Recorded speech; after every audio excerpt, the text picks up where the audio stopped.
तो उस 23,003 वोट में प्रथम वरीयता का 15,000 वोट ही अधिकतम होगा तो शिक्षकों का होगा। शेष वोट कहाँ गया?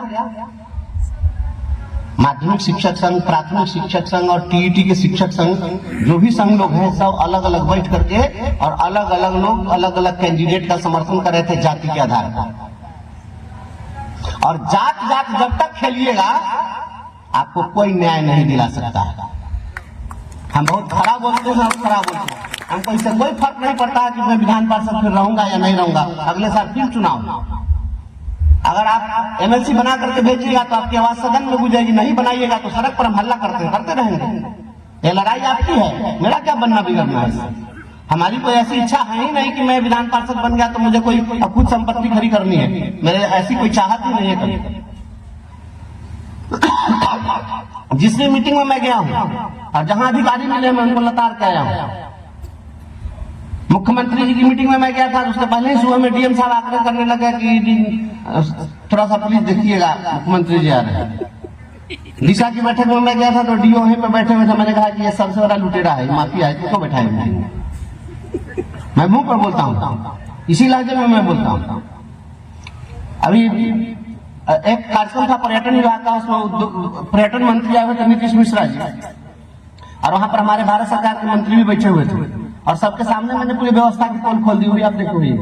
मैंने कहा कि ऐसा व्यवस्था नहीं चलेगी, मुझे अगर आप बुलाते हैं तो सिस्टम को दुरुस्त रखिए और नहीं रखिएगा तो मैं बोलूंगा और सार्वजनिक रूप से बोलूंगा। बोलने ही के लिए शिक्षक समाज हमको भेजा है और हम बोलने ही के लिए जाने जाते हैं, तो जहां गड़बड़ी दिखेगी हम बोलते रहेंगे।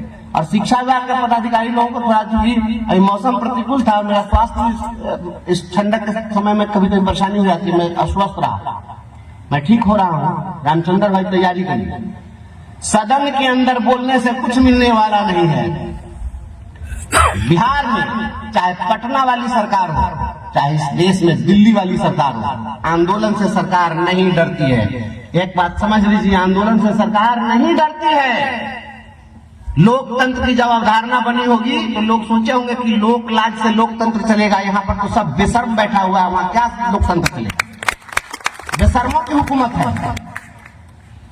जहां पर बहन बेटियां असुरक्षित है, अगर पूर्णिया में कोई बहन बेटी अगर उसके हाथों में और पैरों को रस्सियों से बांध दिया जाता है और पिलर में बांध दिया जाता है, अगर कहीं भी बहन बेटी अगर उसकी आबरू लूट रही है, उसका वस्त्र हरण हो रहा है, तो सत्ता के सिंहासन पर जो बैठा हुआ व्यक्ति है वह धृतराष्ट्र होगा। धृतराष्ट्र वास्तविक है या काल्पनिक मैं नहीं जानता हूं, लेकिन धृतराष्ट्र का अर्थ होता है धृतराष्ट्र, जो राष्ट्र को धारण करे उसको धृतराष्ट्र कहते हैं। और जो आंख से अंधा राजा होगा, धृतराष्ट्र अगर अंधा होगा तो उसके सामने द्रौपदी का चीरहरण होता रहेगा। राज्य का मुखिया आंख से अंधा बना हुआ है। मैं इसलिए कहता हूं कि सरकार बेशर्मों की सरकार है, जहां पर एक शिक्षिका का हाथ पैर बांध दिया जाता है इसी राज्य के अंदर। जो हो रहा है आप सामने देख रहे हैं क्या हो रहा है। आपको लड़ाई लड़नी पड़ेगी और लड़ाई होगी, अब आंदोलन नहीं होगा। अब बिहार के शिक्षक अपने जमीर को जगाइए और जाति पाति से बाहर निकलिए। बहुत जाति गुटियागिरी की है, जाति के आधार पर संगठन चलाए और उससे बाहर निकल जाइए। और जिस दिन से बाहर निकल गए, हम 6 लाख लोग हैं। किसी भी पंचायत में हमारी संख्या 65 से कम नहीं है। किसी पंचायत में हम 150 लोग हैं। 150 पढ़े लिखे लोग किसी भी पार्टी में एक पंचायत में नहीं मिल सकते हैं। हम चाहें तो जो चाहे वही कर सकते हैं, लेकिन चुनाव जब आता है तो जाति का कीड़ा बड़ा तेजी से काटने लगता है। इससे उबरिए।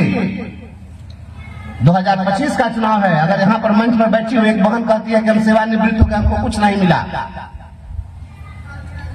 तो आप इस चीज को समझिए, सेवानिवृत्ति सबकी होनी है, सभी लोग रिटायर होंगे और ऐसे ही रिटायर होना पड़ेगा। कोई जाति का नेता आपको कोई मदद करने नहीं आएगा। आइए, कथित सुशासन की सरकार को इस चुनाव से पहले एक सीधा संदेश देते हैं। पटना में एक महाजुटान करिए, 5 लाख शिक्षकों को एक दिन पटना में जुटाइए। अब आंदोलन नहीं करना है, गर्दनी बाग नहीं जाना है, गांधी मैदान में आना है और ताकत दिखाना है कि हम 5 लाख लोग, 6 लाख लोग खड़ा हो गए हैं तुम्हारे खिलाफ। या तो तुम हमारी मांगों को पूरा करो और नहीं तो 2025 में तुम्हारे विदाई की पटकथा हम लिखेंगे। तैयारी करिए इसके लिए। और सेवा निरंतरता इस सरकार को देनी होगी। नाम बदलने से क्या होगा?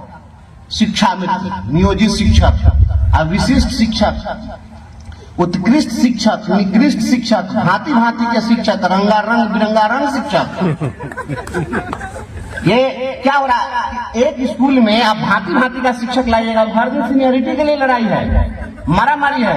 अब दिक्कत इस बात की हम किसके पक्ष में बोले? हम कहेंगे कि नियोजित शिक्षक सीनियर तो नया जो बीपीएससी से आएगा कहेगा देखिए ये नियोजित शिक्षक के पक्ष में बोलना है। यहाँ तो आपस में सिर्फ फुटा बोला ना। बीपीएससी के लिए बोलिए तो नियोजित शिक्षक नाराज, क्योंकि हम लोग निजी हितों के लिए लड़ने लग जाते हैं। एक देश, एक शिक्षक, एक वेतनमान होना चाहिए, एक नाम होना चाहिए शिक्षक का। ये रंग बिरंग का शिक्षक नहीं होना चाहिए। इस देश के अंदर बहुरंगी शिक्षा व्यवस्था चल रही है, हम इसका भी प्रतिकार करते हैं। इस देश में एक बोर्ड, एक देश, एक सिलेबस, एक किताब, एक व्यवस्था, एक शिक्षक, एक विद्यालय।